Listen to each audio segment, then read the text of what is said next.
들이 지금 원하는 것은 그런 모습의 정치가 아니라는 것을 제가 지적하는 것입니다. 알겠습니다. 여기 이제 국민의힘 경선 후보들이 내일 2차 투표 결과가 나오겠죠. 지금 4명이 2명으로 줄어들 텐데 예상 좀 들어볼까요? 어떻게 줄어들까요? 2명 누가 됩니까?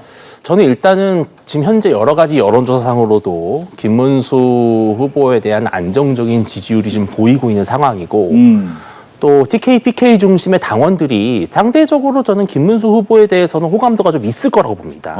여러 뭐 경력이라든지 또 안정적인 어떤 자세와 리더십 이러한 것들은 좀 좋게 평가할 거라고 보는데요. 다만 나머지 한 자리를 둘러싸고는 홍준표 후보와 한동훈 후보 간의 각축전이 예상이 되는데 개인적으로 제가 봤을 때는 당원들의 아직까지는 한동훈 후보의 그 배신자 프레임을 해소할 만큼의 어떤 개선된 여지를 보지 못했다고 생각을 하고 또 최근에 여러 토론에서 한동훈 후보가 다소 상당히 날선 공격을 보인 것이 오히려 당원들에게는 좀 거부감을 더 자극하지 않았나라는 생각을 해요. 그래서 저는 조심스럽지만 김문수 후보와 홍준표 후보의 결선 가능성이 높다 이렇게 보고 있으면서도 만약에 탄핵을 찬성했던 후보가 한 명쯤은 마지막에 대결을 했으면 좋겠다라는 당원들의 민심이 조금 더 반영이 된다면 한동훈 후보의 진출 가능성도 있을 수 있겠다. 이 정도로 저는 예상하고 있습니다. 네. 2명 어떻게 예상하시는지? 저는 개인적으로 탄핵에 찬성을 하고 어쨌든 비상계엄에 해제를 하는데 힘을 보탰던 한동훈 후보가 국민의힘 결선 그리고 또 결선을 나아가서 후보가 되는 것이 그나마 국민의힘 후보 중에서 상식적인 것이 아닌가라는 생각을 해봅니다. 뭐 저는 한동훈 후보 좋아하는 사람 아닙니다. 하지만 이제 뭐 결론 그 정의론적인 차원에서 말씀을 드리는 것이고 그런데 조금 이제 최근에 어떤 여론조사라든지 아니면 토론을 보니까 김문수 후보가 올라갈 가능성이 높겠다.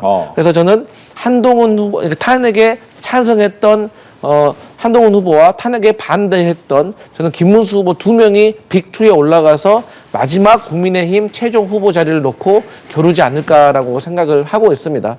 근데 이제 좀 아쉬운 부분은 뭐냐면 확실히 이제 김문수 후보 같은 경우도 어쨌든 뭐 광역단체장도 하시고 국회의원도 하시고 장관도 하셔서 여러 가지 경험이 있지만 생각보다 대통령을 하기 위한 준비가 조금 덜 돼 있음을 제가 좀 느꼈습니다. 그러니까 저는 그래도 광역단체장 가시고 국정 경험이 있으시기 때문에 이 토론하는 과정 속에서 정책에서만큼은 조금 전문성이 있을 거라고 저는 생각을 했는데 생각보다 갑작스럽게 출마하셔서 이러한 준비가 조금 미흡했던 것이 아닌가라는 생각이 들고 한동훈 후보 같은 경우는 질문을 하면은 A를 말하면 B를 대답하는 성향이 있는 것 같더라고요. 그러니까 한동훈 후보한테 당신 100m 몇 초에 주파합니다. 그러면 저 뭐 11초에 합니다. 15초에 합니다. 이렇게 딱 얘기를 해야 되는데 누구 후보는 늙고 지쳐서 20초에 뛰는데 저는 11초에 뜁니다. 이런 식으로 답변을 하시는 것을 보면서 아 역시 한동훈도 이 토론에 대한 어떤 그 매너라든가 이런 것에 대해서 한계가 있구나.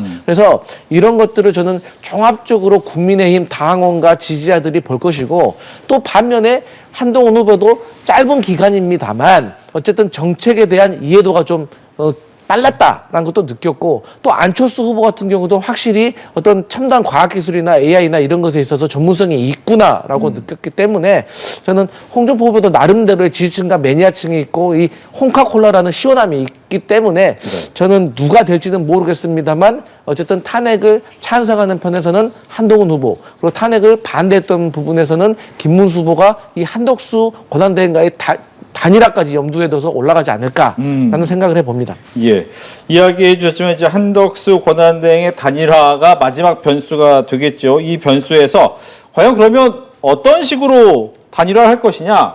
아마 이제 많은 분들이 나올 거다라는 부분에 대해서 약간 기정사실화하고 있기 때문에 그렇다면 어떤 식으로 단일화해야 효과가 극대화될 것이냐 이 부분에 대한 얘기 듣겠습니다. 이건 뭐 제 개인 사견입니다만 한덕수 권한대행이 출마를 하게 되면 이제 총 4명의 대선 후보군이 반 이재명 빅벤트 속에서 이제 출마하는 것입니다. 첫째 한덕수 권한대행, 둘째는 국민의힘 후보, 세 번째는 개혁신당의 이준석 후보. 그리고 저는 이낙연 전 총리도 출마를 할 것으로 예상을 하고 있습니다. 그럼 이 네 분이 사실상 반명 빅텐트의 기수가 누가 되느냐의 문제인데 저는 여론조사가 상당히 중요하다고 보는 것이 이제 아마 언론사가 국민의힘 후보가 정해지고 한덕수 권한대행이 나오게 되면 이 네 명의 후보가 단일화했을 경우에 그게 누가 됐든 그 단일화 후보와 이재명 후보의 이제 여론조사 양자 대결을 붙일 것입니다. 근데 저는 그것은 보나마나 5%포인트 정도까지 붙을 겁니다. 그럴 수밖에 없습니다.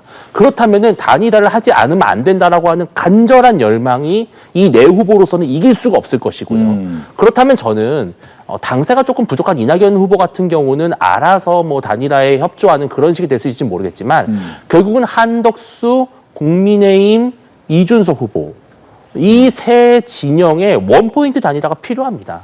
그렇게 됐을 경우에는 그 흥행이 상당할 것이고요. 저는 그래서 한덕수 권한대행 국민의힘 후보 이준석 후보가 TV 토론 한 두세 차례를 가지면서 단일화 국면을 갖고 단일화를 치름으로써 단일화 후보를 선출한다면 상당히 이재명 후보를 좀 따라붙을 수 있는 그런 경쟁력을 보일 것이다 전망하고 있습니다. 네, 3명 정도가 이제 이른바 빅텐트를 만들어서 거기서 하나 딱 한 사람으로 모으면 된다. 어떻습니까? 저는요 한덕수 권한대행이 출마는 할 것 같은데 결국에는 국민의힘 후보와 단일화를 해가지고 경선을 해가지고 저는 후보는 되지 못하고 지지선언하고 끝날 것 같습니다. 왜 그렇습니까? 그 이유는 뭐냐면 이게 이제 후보라는 것이 제가 만약에 국민의힘 후보로 결정이 된다면 사실 후보가 딱 결정된 이후부터 한덕수 권한대행과의 단일화 요구를 받으면 이 단일화라는 것은 극적인 상황에서 효과가 급상승하는 것이지 네. 주식처럼 이미 한덕수 권한대행과의 단일화는 다 반영이 돼가지고 이게 극적인 효과가 전혀 없습니다. 그렇기 때문에 오히려 남는 것은 국민의힘 후보들과 한덕수 권한대행 간의 저는 갈등만 남는다고 생각을 해요. 그러면 이것을 해결할 수 있는 건 뭐냐? 국민의힘 후보 중심의 단일화가 되어야지만 그나마 이게 갈등이 상쇄되는 거거든요. 그러면 한덕수 권한대행도 본인이 후보가 돼서 대통령이 되려고 나오는 것이지 본인이 지지선언만 하려고 하는 건 아니잖아요. 하지만 국민의힘 후보 같은 경우는 자 우리가 각자 당신은 무소속 나는 국민의힘 후보를 열심히 뛰어가지고 지지율이 좀 올라오면 그때 이준석 후보까지 3자 단일화를 원샷으로 하자. 그래야지 국민들이 조금 더 극적인 효과를 보고 우리를 더 지지해 줄 거 아니냐라고 생각을 할 건데 그러는 사이에 한덕수 권한대행은 자금이 없습니다.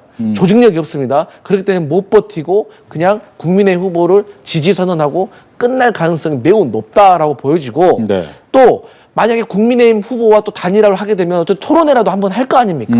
그러면 국민의힘 후보에게 저희가 이미 답을 알려드렸어요. 어떤 답? 한덕수 권한대행의 과거에 통상교섭본부장 시절에 마늘 협상 논란, 그리고 고향 바꾸기 논란, 그다음에 노무현 전 대통령 장례식에도 참석하지 않았던 이 논란에 대해서 저희가 이미 논평을 내고 질문을 던졌거든요. 한덕수 권한대행 대답하시오. 왜냐면 이러한 것들을 또 국민의힘 후보가 물어볼 겁니다.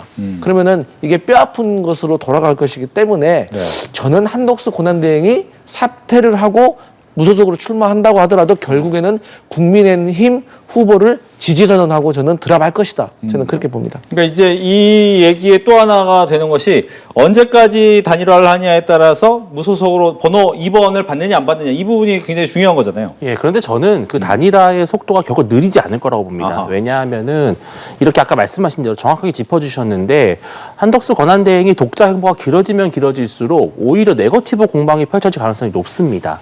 그리고 저는 한덕수 후보가 결국은 단일화를 하게 되면은 국민의힘에 입당하지 않을 수가 없습니다. 왜냐하면 국민의힘의 후보로서 상당한 조직력과 자금력을 충분히 활용해도 이재명 후보를 대적할 수 있느냐 마느냐 그것이 지금 힘이 붙이는 상황인데요.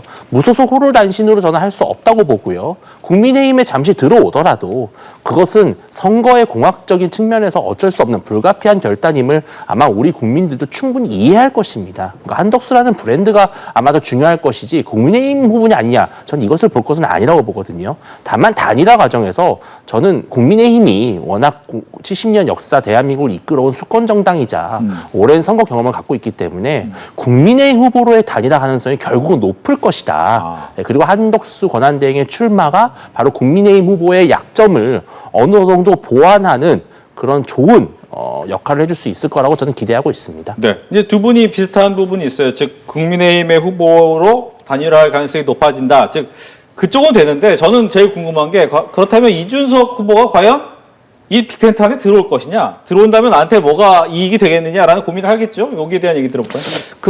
우리 다 알고 있지만 지지율이 관건입니다. 그러니까 만약에 민주당의 이재명 후보가 42%다. 그런 상황에서 국민의힘 후보가 40%다. 그런데 이준석 후보가 5%가 나온다. 그럼 본인의 지지율을 더해가지고 민주당 이재명 후보를 이길 가능성이 높아지기 때문에 본인이 정권을 창출하는데 기여를 한 바가 있기 때문에 하겠죠. 하지만 민주당 후보가 40%고 국민의힘 후보가 30% 나오는데 본인이 뭐 3% 5%밖에 안 나와요. 그러면 결국 본인이 단일화를 해도 민주당 이재명 후보에게 패배하는데 그럴 바에는 차라리 본인이 보수 정당의 마지막 어떤 기대주, 승부수로서 본인이 이번 선거에서 족적을 남기고 다음 보수 정당의 지도자가 되는 길을 택하는 것이 훨씬 합리적이라는 것이죠. 그래서 다시 말씀드리지만 지지율이 민주당과 국민의힘이 49대 51로 박빙의 승부가 나지 않는 이상은 이준석 후보에게는 누가 봐도 단일화하는 것은 계산에 맞지가 않다. 이렇게 볼 수 있겠습니다. 검찰총장 윤석열 전 대통령도 국민의힘의 입당에서 후보가 돼서 이겼습니다. 비주류, 무소속으로도 정치 활동을 했던 이재명 성남시장도 결국은 민주당을 기반으로 해서 뿌리를 내려서 지금의 오늘의 민주당의 이재명이 됐습니다. 이준석 후보 상당히 명석하고 전략적인 분입니다.